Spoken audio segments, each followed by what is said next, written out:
वाचामगोचरमणेक गुणस्वरूपम् Vagish विष्णुसुरसेवितपादपीठम् वाचामगोचरमणेक गुणस्वरूपम् Vagish विष्णुसुरसेवितपादपीठम् women विग्रहवरेण कलत्रवन्तम् Varanasi पुरपतिं भज विश्वनाथम् women विग्रहवरेण कलत्रवन्तम् Varanasi पुरपतिं भज विश्वनाथम्।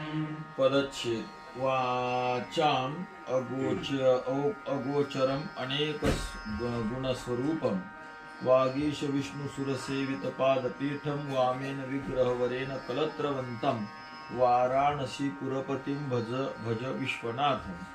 अन्वय काहीच नाही, सरळ वाचाम अगोचरम, वाणीला हा परमात्मा हा महादेव अगोचर आहे, अविषय म्हणजे काय, वाणीने त्याचं वर्णन करता येत नाही। अजून कसं आहे, हा अनेक गुण आणि अनेक स्वरूप, अनेक याचे गुण आहेत आणि अनेक याचे स्वरूप आहेत। त्या अनेकचा अर्थ इथं घ्यायचा अनंत, अनंत गुण आहेत आणि अनंत स्वरूप आहेत।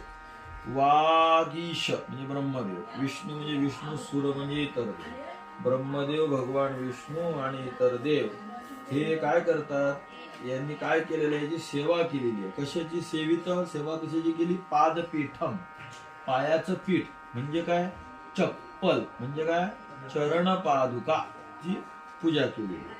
वामेन विग्रहवरेण, वाम भागाचाच विग्रह म्हणजे अवतार, आणि तोही कसा अवतार, वर श्रेष्ठ असा अवतार।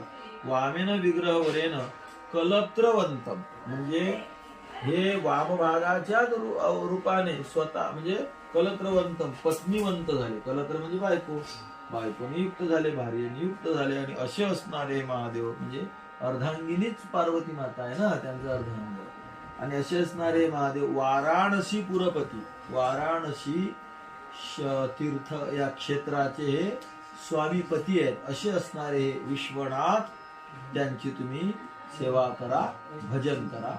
जय श्री राम।